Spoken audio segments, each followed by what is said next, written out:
Hello everyone, welcome to chemistry class.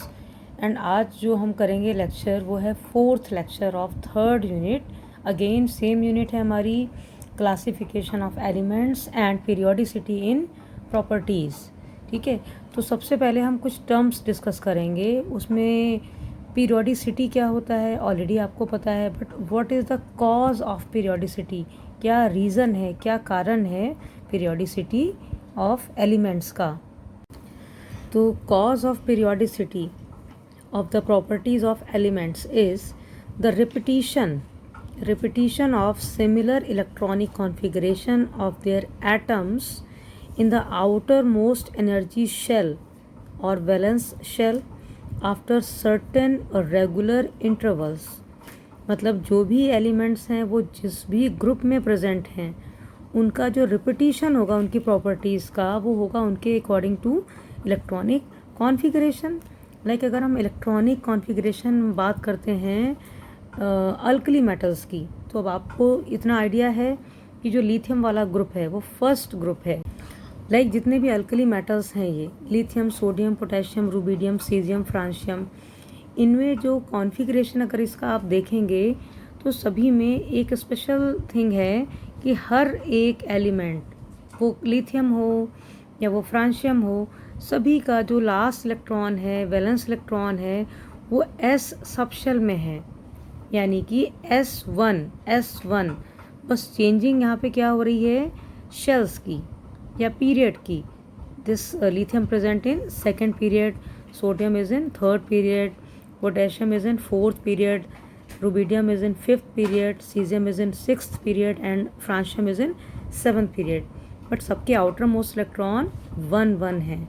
इसका मतलब वो सारी जो प्रॉपर्टीज़ हैं वो अल्कली मेटल्स की प्रॉपर्टी शो करेंगे और इनकी प्रॉपर्टीज़ में बार बार रिपीटिशन होगा, वो रिपीट होंगी, and that is the reason of the periodicity. यही है एक रीज़न या कॉज प्रॉपर्टीज़ या पीरियोडिसिटी ऑफ प्रॉपर्टीज़ का। ओके, नेक्स्ट है टॉपिक हमारा periodic trends in properties of elements.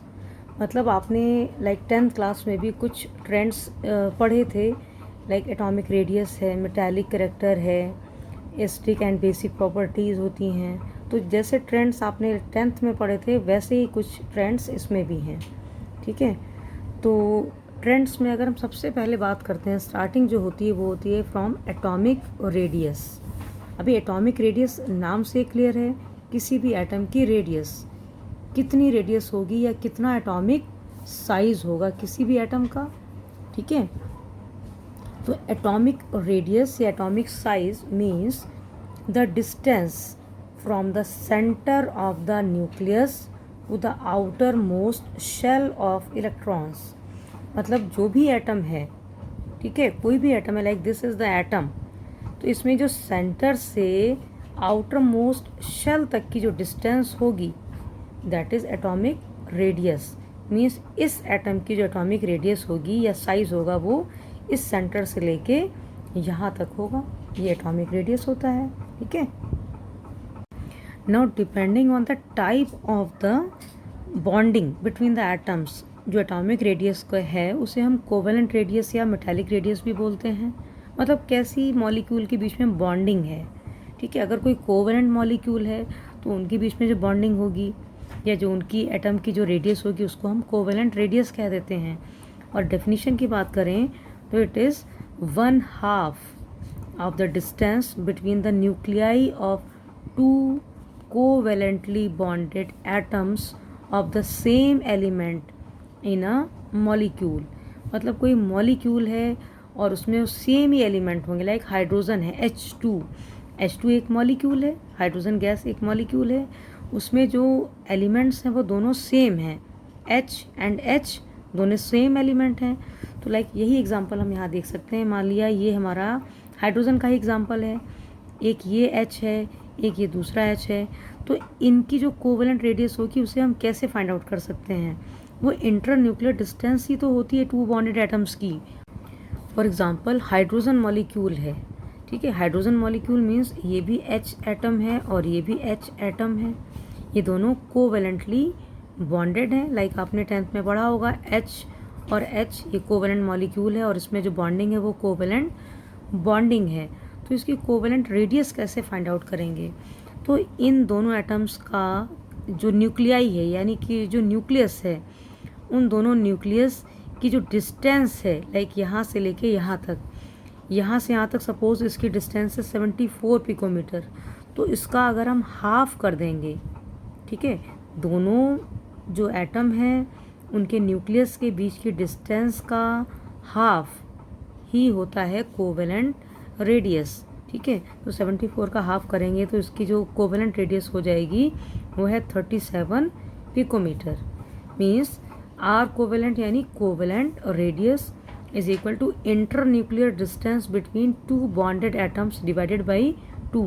तो इंटर न्यूक्लियर डिस्टेंस यानी दो एटम्स के बीच की, के न्यूक्लियस के बीच की डिस्टेंस का हाफ, ये होता है कोवेलेंट रेडियस।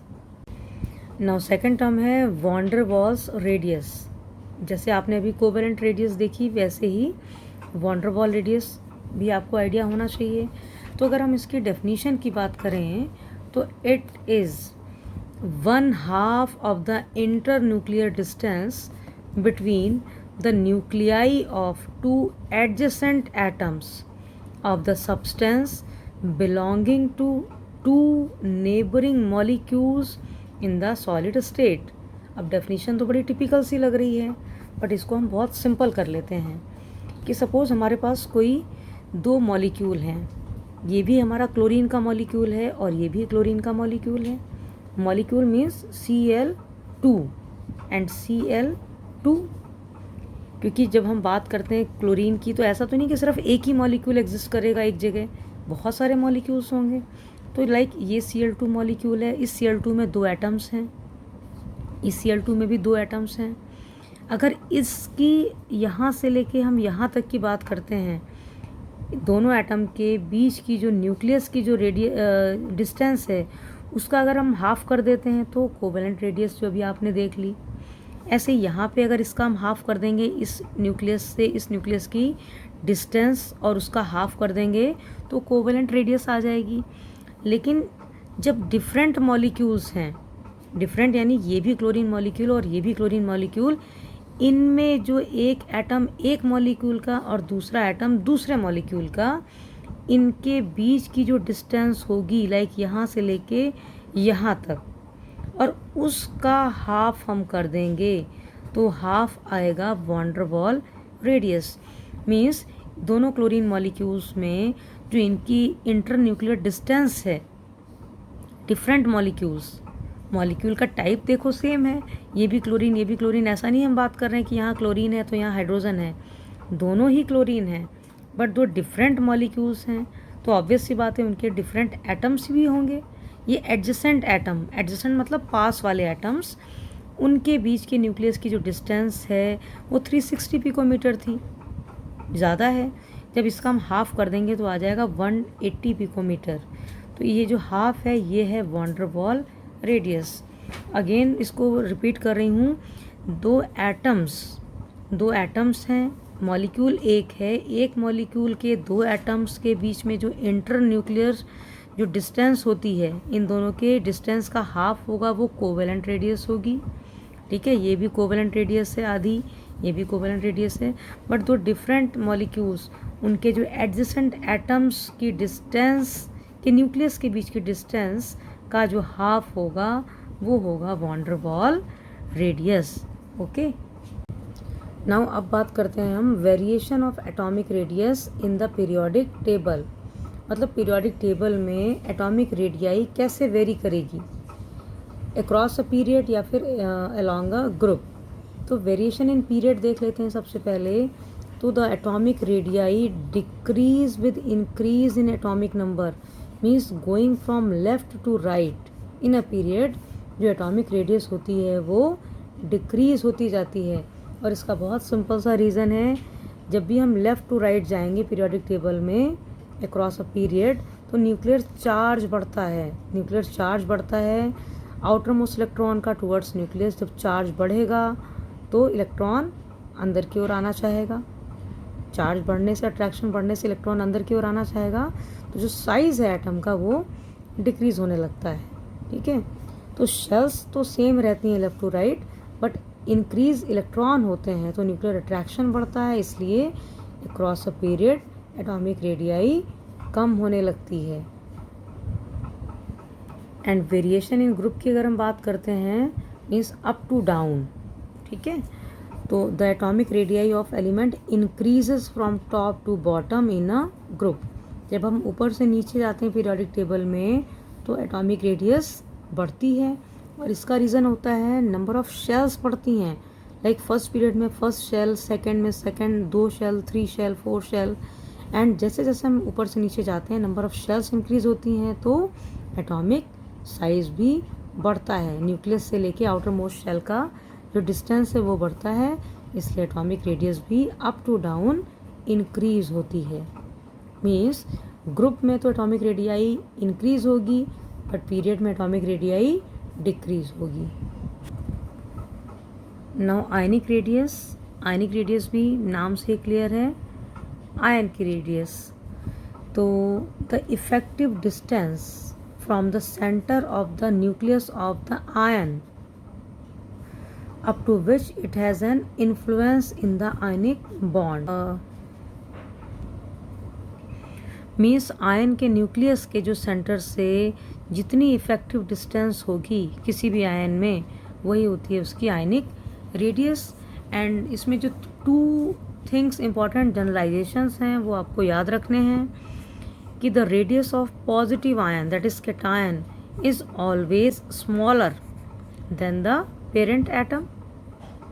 कोई भी पेरेंट एटम है लाइक सोडियम ही है, सोडियम जब सोडियम आयन में कन्वर्ट होता है, कैटायन में कन्वर्ट होता है, तो उसका साइज़ या जो उसकी रेडियस होगी वो हमेशा स्मॉल होगी। ठीक है, बट जब हम एनायन की बात करते हैं तो उसकी जो रेडियस होगी आयनिक रेडियस वो लार्ज होगी। तो the radius of negative ion that is anion is larger than that of parent atom. Means अगर हम सोडियम और सोडियम आयन का कंपैरिजन करेंगे तो सोडियम की तो एटॉमिक रेडियस बड़ी होगी, लेकिन जब कैटायन वो बन जाता है तो उसकी एटॉमिक रेडियस, ये जो आयन की रेडियस होगी वो स्मॉल हो जाएगी। ऐसे ही क्लोरीन एक एटम है, ठीक है, और जब क्लोराइड आयन में कन्वर्ट होता है तो इसकी आयनिक जो रेडियस होगी वो लार्ज होगी। मतलब पेरेंट एटम से एनायन की रेडियस लार्ज होगी और पेरेंट एटम से कैटायन की रेडियस स्मॉल होगी। इसे हम एग्जांपल से भी समझ सकते हैं। ठीक है, या आप ऐसे भी कह सकते हैं कि 281 3 शेल्स थी, एक इलेक्ट्रॉन लूज करने के बाद में यहाँ पे शेल हो गई 28। जब शेल कम हो गई मतलब न्यूक्लियस से यहाँ पे स्टार्टिंग में 3 शेल थी, ठीक है, 3 शेल थी, लेकिन जब एक इलेक्ट्रॉन लूज हो गया तो एक शेल कम हो गई। ठीक है, और इस तरीके से इसका जो रेडियस है वो भी कम हो जाएगा। इसे एक एग्जांपल से भी हम समझ सकते हैं। लाइक सोडियम एटम है और इसमें कितनी शेल्स होती हैं? 3 शेल्स होती हैं। जब न्यूट्रल एटम है 11 उसके इलेक्ट्रॉन होते हैं, और जब हम शेल में डिस्ट्रीब्यूट करते हैं तो 281 इसका कॉन्फ़िगरेशन है। लेकिन आफ्टर लूजिंग 1 इलेक्ट्रॉन, जब एक इलेक्ट्रॉन लूज़ कर देगा तो उसके बाद सिर्फ 2 शेल रह जाएंगी। तो मीन्स जब स्टार्टिंग में 1 2 3 शेल्स थी तो एक शेल ख़त्म होने पे साइज़ क्या हो जाएगा? डिक्रीज़ हो जाएगा। तो जो कैटायन है उसका साइज़ न्यूक्लियस से यहाँ तक की जो डिस्टेंस है वो कम हो जाएगी। कैटायन के केस में कम हो जाएगी साइज़। अभी हम एनायन देख लेते हैं। एनायंस के केस में क्या होता है? एनायन तब फॉर्म होता है जब इलेक्ट्रॉन गेन होता है। एक क्लोरीन एटम है, उसके 17 इलेक्ट्रॉन्स हैं, बट वो जब एक इलेक्ट्रॉन गेन करेगा तो क्लोराइड आयन में कन्वर्ट हो जाएगा और इलेक्ट्रॉन भी 17 से 18 हो जाएंगे। तो जिस तरीके से न्यूक्लियस का जो अट्रैक्शन होगा टुवर्ड्स 17 इलेक्ट्रॉन्स, वही इलेक्ट्रॉन 18 हो जाएंगे। मीन्स उन इलेक्ट्रॉन्स का न्यूक्लियस पे जो इफेक्टिव न्यूक्लियर चार्ज होगा वो कम हो जाएगा, वो डिक्रीज़ हो जाएगा। And because of decrease in effective nuclear charge, जो डिस्टेंस होगी इलेक्ट्रॉन्स की न्यूक्लियस से वो बढ़ जाएगी और एनायन का साइज़ भी बढ़ जाएगा। इसको आप ऐसे भी समझ सकते हैं कि जहाँ पे 17 इलेक्ट्रॉन्स थे और after adding 1 electron, after gaining 1 electron, जब इलेक्ट्रॉन्स बढ़ते हैं तो इलेक्ट्रॉन बीइंग नेगेटिवली चार्ज वो आपस में एक दूसरे को रिपेल करते हैं। जब रिपेल करेंगे तो वो एक दूसरे से दूर जाएंगे तो भी डिस्टेंस बढ़ जाएगी। तो in short you can understand कि जब केटायन होता है, बनता है पेरेंट एटम से, तो उसका साइज़ हमेशा स्मॉल होता जाएगा, और एनायन जब बनता है तो साइज़ हमेशा इंक्रीज होता जाएगा। ठीक है, तो आई होप आपको ये सारा टॉपिक क्लियर हो गया होगा। Atomic radius, ionic radius, and then covalent radius, van der Waals radius, इनके ट्रेंड्स पीरियड में, ग्रुप में। ठीक है, एंड हम नेक्स्ट वीडियो में डिस्कस करेंगे नया टर्म है आयनाइजेशन एंथैल्पी और उसके भी ट्रेंड्स। तो that's all for today. Thank you for watching.